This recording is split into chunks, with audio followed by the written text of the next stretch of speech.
Okay.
Hello, everybody. This is Alicia, or AVP. Tonight I'm joined by my fiance, Jack, and we're going to do Orville Chapter 4 in the novella, Sympathy for the Devil.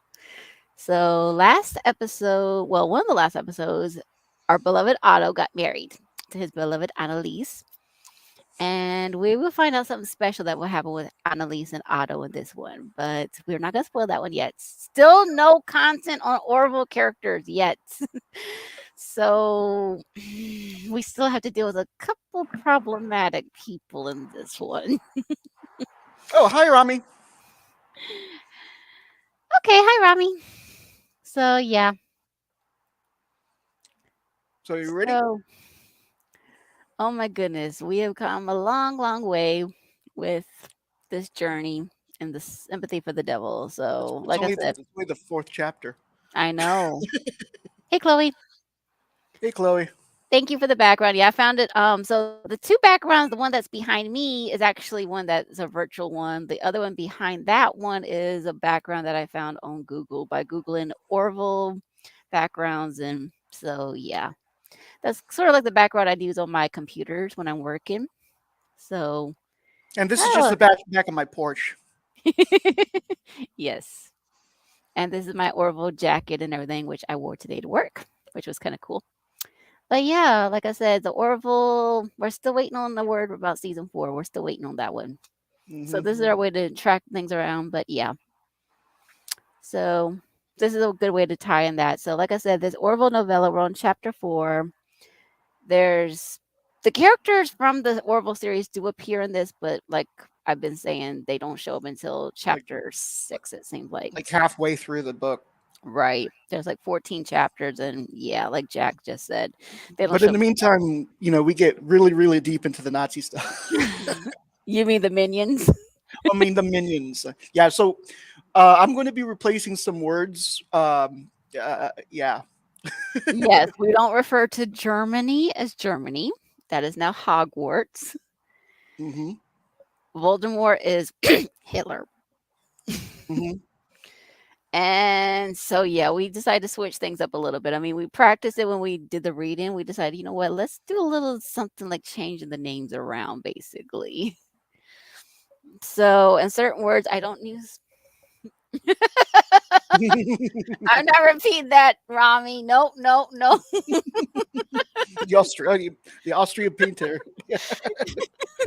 Maybe, but no. We will just change things around. I mean, and we'll have the screen up because I have a second monitor, which you guys can't see, which is off to the side that I'm reading off of. So basically, I will share, you can see it, but we will not read that. And yeah, the German pronunciation, I'm going to try. I am multilingual, but German, not so much. So, are you ready, my dear? I am ready. Alrighty. Without further ado, here's chapter 4, Sympathy for the Devil. The Jeep pulled up in front of the clockmaker's shop, and Otto stepped out, straightening his coat with a tug and briefly glancing down once again at the new insignia with pride. Uster von Fura. He had come a long way. The two officers under his command fell into position behind him, awaiting the signal. Heller and Ritter were good men, reliable. You could count on them in a tight situation. Not that this would be anything of the sort. Otto had a brief flashback to his boyhood, where he had been overpowered by two larger boys right on this very spot. And as if the harassment hadn't been emasculating enough, the old had compounded the humiliation by attempting to come to his rescue. He supposed perhaps that he should be civil with Hirschbach. After all, the bastard had only been trying to help him. However, any sense at all that he was obligated to be lenient had long since been smothered by the old man's obstinance. The regularizing of this restriction was something Hirschbach would have to accept. It was the law for citizens to own businesses. And anyway, thought Judo, what do I care what happens to him? He's a stinking, pathetic. Otto was on his way up, and he did not need the bother of this one stubborn holdout wasting his time and keeping him from more pressing duties. Otto pushed on the door. It was locked. He stepped aside and gestured to Heller, who gave it a hard push with his shoulder. It didn't even take his full weight. The door opened with a loud crack of splintered wood. The three SS entered the shop. Beautiful ornate clocks of all shapes and sizes adorned the walls, and the smell of polished wood filled Otto's nostrils. Behind the counter was Herr Hirschbach, the magnifying eyepiece inserted in his right socket as he expertly reconstructed a valuable-looking old gold watch. Startled as he looked up, the eyepiece fell from his socket, clattering loudly on the table. Hirschbach made no move to inspect the lens for damage. He stared unmoving at the SS. We're closed. He said with a frail voice. Otto ignored this and casually approached the old man with hostility, knowing full well the machine gun from his shoulder and those of his men would ensure silent intimidation. No, you're not. Said Otto. You're open. That is the trouble, hmm? The old took a step backwards. He was scared. Good. Perhaps this could be done cleanly. You have received several notices, Herr Hirschbach, and yet still. Otto gestured dramatically at the array of clocks that surrounded them on all sides. I've done nothing wrong. Hirschbach answered with a tiresome whine. I have not bothered anyone. Just leave me alone, please. This establishment has been my family for generations. It's my life. All the more reason to protect it. Hirschbach's pleading expression turned bitter. By giving it up to the Reich? Then, just as abruptly as he appeared docile once more, he looked to Otto with desperate eyes. Otto Vogel, I remember when you were just a child. You were accosted by two other boys outside my shop. They robbed you. They pushed you to the ground. I helped you. Help me, please. But that's exactly what I'm trying to do. Otto smiled calmly and saw, however, he was losing patience. Lunchtime was approaching, and he was getting hungry. Betty, He said sharply. walk out that door while your skull is still intact. Please. The old implored. His hands were now visibly shaken. A fine watch repairman, Otto thought with amusement. He nodded to his men. With unusual expressions of delight, Heller and Ritter began smashing the clocks with the butts of their weapons. No. Stop. Please stop it. No. The decrepit fool shrieked hysterically as the two SS continued to trash the shop, evidently had to have had a fill of his manual destruction. Ritter turned his machine gun around and opened fire. Bullets sprayed across the wall, accelerating the damage to the merchandise. Stop. I beg you, please, no. Otto contemplated taking a few shots himself, just for fun, just for thought the better of it. The Voldemort's genius was that he had conquered so many territories without firing a shot, a shrewd example to follow. Besides, ammunition was costly, not to mention the more valuables that were saved, the more that could be absorbed by the Reich. Perhaps one of these clocks would be of interest to Worshamash Gorshin for his much admired collection of objets d'art. Hirschbach was still screaming, and tears were now visible. He was crying. Then, without warning, and for God only knew what reason, he ran directly at Heller. Charging like a mad bull, Heller spun on his heel and swiftly, easily clocked the clockmaker with the butt of his weapon. The old collapsed on the floor, bloodied and unconscious. Ritter blasted two cuckoo clocks and aiming for a third when Otto shouted. Aufführen. There was no need for any more. The man had been dealt with. Put him in a truck. The two SS men did as they were told, dragging Hirschbach by his legs. The head left a trail of blood that smeared a long, uneven line across the floor of the shop. With a last glance of the ruined establishment, Otto departed. He was looking forward to lunch. You watch. Said Heinz, wiping a cumulus cloud of beer foam from his upper lip. If Voldemort decides to march on Poland, it will be another Munich. The French and the English will do anything to avoid a fight. Voldemort's the only one with any spine. You watch. You'll see. There was no debate between the two men. Otto knew Heinz was the most likely correct. However, tonight as he drank mug after mug of dark beer with his friend, enjoying the dim, smoky atmosphere of the crowded pub, his mind was not on the war or the conquest or the expansion of the Hogwarts influence. He was preoccupied with other matters. Heinz, He said with a grin. I have bigger news than the march on Poland. Bigger news? Well, this I'd like to hear. What is it? A nearby table of foreigners erupted in bellowing laughter for the umpteenth time. They were an obnoxious lot, and Otto had to raise his voice over the din. Annalise and I, He paused for dramatic effect. we're gonna have a baby. The look of genuine joy and delight on Heinz's face told Otto as if he did not already know that he had a true fan in this man. Otto! He said with a warm clasp of shoulders. This is fantastic news. Thank you. And, Otto and, guess, smiled. and guess what? She's already designing the nursery. You'd think the baby was coming tomorrow. They shared a laugh. Well, time moves quickly. You'll be a father before you know it. Otto, congratulations. Let's have a drink on it. He slapped the bar to attract the bartender's attention. When the mugs arrived, they raised them high, To the new Vogel, declared Heinz. and to a long, prosperous. He was interrupted once again by the raucous conversation from the table of foreigners, which seemed to crescendo every 20 seconds or so, like waves hitting a beach at high tide, only much more irritated. From the sound of it, there were two British and one American, Well, there's a silver lining in all of it. said the first British man. The Nazis will certainly keep the communists in check. The second British man chimed in, every P and B accompanied by a spray of spittle. Maybe, maybe not. At the At the, moment, it's. Oh, sorry. at the moment, it's all speculation. Voldemort keeps the entire world guessing all the time. He's utterly unpredictable. You never know you'll never know what he's going to say or do next. That's his genius. Military geniuses are unpredictable. Said the American, puffing on a fat cigar as he slouched back in his chair. But so are madmen. If you can't tell the difference, you're playing Russian roulette. My wife can't stomach the aesthetics of the whole thing. Said the first British man. The gaudy dress, the vulgar pageantry. It's rather astonishing that the Hogwarts people are lapping it up the way they are. Bunch of bloodsuckers and fools, every last one. By this point, Otto had approached the table. If you have such a low opinion on Germany, sir, perhaps you should return to America. The American shifted his considerable body weight around to see from where the remark had originated. When he saw Otto smiling coolly in his SS uniform, the American's mouth spread wide with a sneering grin, exposing tobacco-stained yellow teeth. Well, well, speak of the devils. He cackled.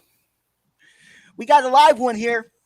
The American's right arm shot upward in a mocking imitation of the traditional minion salute. Yeah, I'm still not going to say He that. hollered in a poor excuse for a Hogwartian accent. Otto responded, offering the same salute with reverential sincerity. Look around you, sir. Hogwarts has captured the attention of the world thanks to the Fuhrer. Perhaps you should ask the Austrians and the Czechs if we are suckers. The second British man piped up. Voldemort's leadership skills are undeniable, clearly. But to follow a man simply because he's strong is a risky endeavor. Listen, kid, Said the American man in his coarse, rickety, laden dialect. let me give you a little wake up call. Voldemort is a monster. You understand? You people are all eating up his propaganda while he goes on a goddamn power trip at your expense. Him and his mobster buddies. Ease up, my friend. Said the first British man, placing a gentle hand on the American's forearm. He offered Otto an apologetic glance. He's had perhaps one more beer than he should have. But Otto kept his attention squarely fixed on the American. It was invariably the Americans who never knew when to quit pompously opinioning on subjects they knew nothing about. One day, Otto silently mused, Hogwarts' empire under Voldemort could very well stretch the Earth's curve in every direction. He wished he could look forward in time to witness such how arrogant the Americans would be then. Even if what you say were so, He explained icily. you have only yourselves and your English friends to blame. You and your blood sucking treaty. Voldemort is our answer to your short sightedness and to your cruelty. The second British man gave his fellow countryman a gentle shrug. He's got us there, William. The Versailles Treaty was nothing if not short sighted in retrospect. As if counterweighting the Brits' concession, the Americans turned even sullier. Maybe you should have stayed inside your own borders in the first place, because that seems to be a problem for you guys, doesn't it? Borders are drawn by the mighty. Said Otto. The, the National Voldemort Party, they may fancy themselves mighty, kid, but either way, you're not. Don't delude yourself that this is socialism. What the Soviets got is socialism. All the Hogwarts people of Hogwarts did was put a bunch of thugs in big chairs so that they can live like kings while everyone else gets squat. And if you have the balls to ask for your share, you wound up in camps right there with the other guys. Otto bristled. Again with the goddamn. You would think the bloody democracy worshipped these people as deities. Those guys are being treated fairly. The Americans snorted. Oop, Well, I'm sorry. Um, I think you got lost there. sorry. Yeah. Yeah. The guys are being treated fairly. He assured the old blowhard. Oh yes. Oh yeah, I've seen a few escort synagogues that tell a different story. Our response has been measured. The restrictions are entirely appropriate. The American man snorted. I'll be damned if I know why the French didn't just slap Voldemort down after he occupied the Rhineland. Because they're French. Snarked the first British man. Why get your hands dirty when you could be feasting on chocolates and women? Honestly, I'm rather surprised they haven't rolled over themselves. Indeed, every conqueror finds the shortest route through Paris, eh? Remarked the second British man. They both chuckled as if reveling in their cleverness. Just so. Said Otto. The American man drained the last of his beer in one gulp. Here, let me do that. Take my advice, kids. The minions are a cult of psychopaths, and their leader is a goon who 15 years ago couldn't even get a job shoveling horse shit. Clearly, this drunken fool was not getting the message. A more direct educational tactic was called for. Otto grabbed the man by the collar and took a hard swing. The blow landed with a sickening thwack, and the American tumbled backward out of his chair, a hilarious bug-eyed expression on his sweaty face. That should have done the trick. But libation had partially numbed his ability to feel pain, and had conversely fortified his courage. He stumbled to his feet and half lunged, half fell toward Otto. As Otto moved to push him away, the American landed two jabs to Otto's midsection. Either he was pathetically weak by nature or too inebriated to focus his thrusts, because the impact was negligible. Otto had to laugh aloud. By the time rush to help his friend, the American was face down on the floor, unconscious. The scuffle was over. Otto didn't notice the angular salt and pepper shaker man watching from the bar. 2 days later, Otto read the headline Voldemort and Stalin signed pact of non aggression. Hogwarts and Russia were to be allies. Voldemort had once again pulled off a masterful feat. He had utterly duped the British into the belief that he was truly negotiating with. Well, thought Otto, either this means a triumph next stage of Hogwarts expansion, or there may be a war after all. Ooh, there's going to be a war? I don't know. But Um, yeah, so I hope I hope it was fun that with the whole different names and such. right. Exactly. We were trying to avoid problematics. We're trying to have fun with it too. Just Yes. yeah, because Especially with the last three chapters, it was like we would just not say the words, and it was in I don't right. know. I felt one day I think it was just one day like I just started calling Hitler Voldemort, and then just like I started. I thought it was the funniest thing, and I was like, let's do that. Hmm. So Hey, Radio Blobfish, good to see you. It's Gabe, right? I bet you. I bet you that's Gabe. So hey, Gabe. hello, Blobfish. Oh, and So yeah. Dantastic. Hi to you too. So yeah, that was a wonderful idea that Jack came up with to change the names around. So yeah, but yeah, that was a lot of reading. But yeah, but we will keep you guys posted when we do the next chapter, which will be chapter 5. That will be next month. I mean, like I said, we're trying to spread out our Orville content as much as we can because still no word on season. Yeah, I knew it was you, Gabe. See, I knew that. So yeah, we're just waiting on word on season 5. Um, um, let me think. Is there anything else? Oh yes, if you're wanting to do a wedding toast for Jack and me, because we're engaged, you have at least some time to do so, but we need to get it by March 15th. So please, if you're going to do that, get in touch with me via Twitter, via Facebook, Instagram. But And I'm probably going to edit them all into one video, and it's going to include people that we've cameoed. correct, Um, so a few you'll be mixed in with a few celebrities. exactly. I mean, like I said, if we try to ask you to keep it under 5 minutes.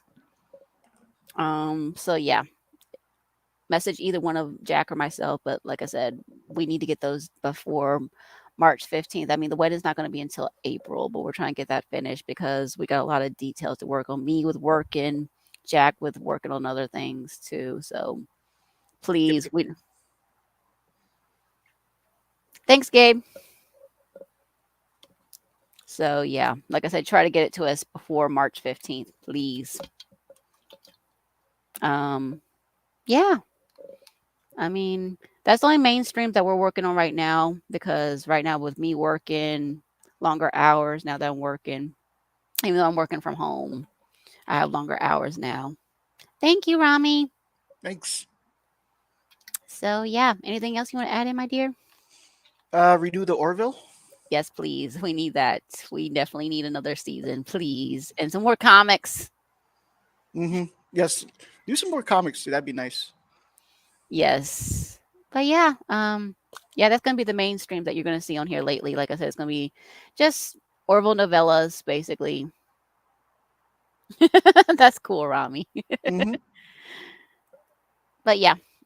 So yeah, like I said, the next one will be next month. We'll keep you posted. I did skim the other chapters. I will say this that this Hogwarts minion Voldemort stuff, it continues for a little bit longer. So At yeah, least two more. At least two more chapters before there's any sort of clue that, like, that this is an Orville show. exactly. Because Jack and I were skimming through, like, where's the Orville content? And it's not like till chapter 6. I mean, it was like, where are they? Where are they? And then you finally, oh, there they are.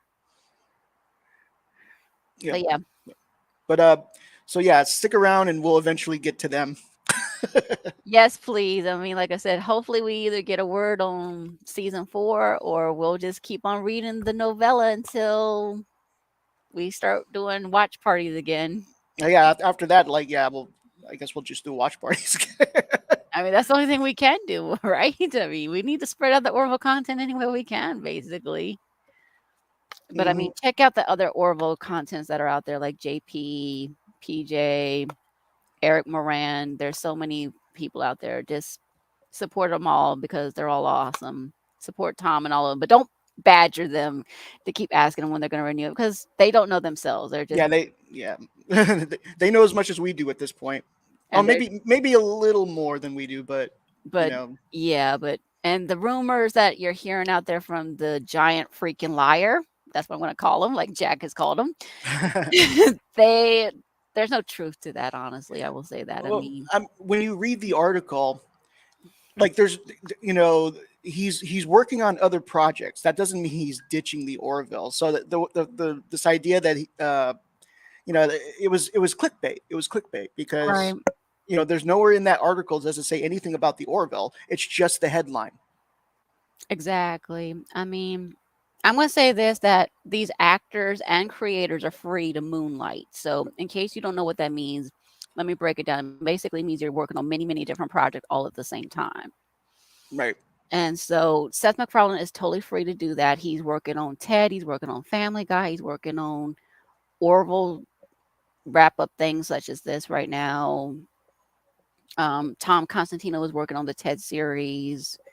But like I said, these creators, they're free to do those kind of things. And that's totally fine. But that doesn't mean we're canceled. That doesn't mean we're no, it just right Un- now it's unless like Disney just comes out and says it. Yeah, there's no word. It's just until you hear word from no either news. Seth or until you hear from Seth or Tom, please don't bite into that. That's what I'm gonna say. Yeah, yeah. Don't I mean, but like I said, don't badger these people and keep saying, "Oh, is it?" No, like I said, until you hear from one of them, it's not. I will tell you that as an Orville because okay, so I will say this real quick. This is how Jack and I got started as a relationship, as a friend kind of thing. We were debunking rumors with seasons 2 and 3. Here it is, we're dealing with in between seasons 3 and potentially 4. And this liar still out there Right. spreading a mess. And yeah. Yeah, exactly, Rami. Multiple projects is a thing. I figured you were some sort of game designer because I've seen a lot of your work and it's very impressive. Yes. And I've seen I your art I too. loved your Ninja Turtle ones. Those were very well. I'm very, very impressed. Bravo, Rami. As a creator, even though I'm not an artist kind of creator, I create things here, but I'm very, very impressed. My hat is off to you, literally. Honestly, I'm very, very impressed. Hmm. So, yeah, I mean, like I said, I'm going to just say that because I haven't done a proper stream to debunk that rumor about that, but I'm going to just say it right now because this is an Orville related stream. Giant freaking liar, Robert. Hmm. Is nothing but a liar, honestly, because they want to do the clickbait, like Jack said. Right. They want to throw it out there and say, "Oh, no, no, no, no, no, no." Oh, and for some strange reason, after over a week, PJ is still suspended from Twitter, which And is really weird. Um, like we've all like said something about it. Even Tom's tweeted about it. PJ. We may disagree on some stuff, but like he's the nicest person ever. you know, exactly, like exactly. he would never break any terms or No, yeah, exactly. He's one of the coolest Orville people because PJ's the one that basically helped me find my Orville voice out there. Without him, there wouldn't be the Orville content that I was able to help come out with. I mean, I've been his biggest supporter and he's been a big cheerleader for me over the years. Let's just hopefully Twitter find some way to reverse that. I don't know. Orville. just they just need to pay attention because apparently this had to do with a GIF that's in Twitter's library that he posted in a private chat. At least that's what he Yeah. thinks. Um, and some I guess somehow the algorithm was like, nope, and I mean, that's the unfortunate thing. I mean, Twitter, I'm not going to trash talking about, just say certain things they need to work on, honestly. I will that. yeah, and that's one thing they need to work on is free PJ. Yes, definitely. They need to free PJ and just get rid of the trolls because there's one too many out there. Yeah, But and Disney needs to renew to Orville. that too, my dear, that too. But yeah, we will keep you guys posted when we will do chapter 5. Like I said, we still have to deal with these minions and stuff like that for at least 2 more chapters, and then once that's over with, you will no longer see this little warning that I've got down here. I mean, it's not fun having to improvise. Like, I mean, we're making fun with it, but it's It's like I already have enough haters. I'm not going to give them fuel by like reading some of this right. stuff, and then Exactly. they just cut it out of context and Say, post it on Twitter. oh, he loves Voldemort. No, he doesn't. No, Mm. he doesn't. No, he doesn't. I can tell you straight up, my darling does not love Voldemort. I know a few people would have a little too much fun with something like that. Yep, they would. But yeah. I mean, we hope you guys had fun watching this. This was a lot of fun to do. I mean, it takes a while to practice the German, I will say that, because yeah, German is not. I'm not even trying to use accent. He leaves it to me, basically. I'm terrible at accents, so I just try to find some sort of unique voice, like some sort of unique tone for each one, if I can. Right. He makes each one of the characters, if you notice that some of them sound the same, yes, but that's It's because because I don't change it. I always wanted to be like a voice actor, and then like as an adult, I suck at it. So I'm glad I never pursued it. and see, that's my job. I am a bilingual customer service representative, and I can't just I have to go into different mode when I go into a different accent. So yeah.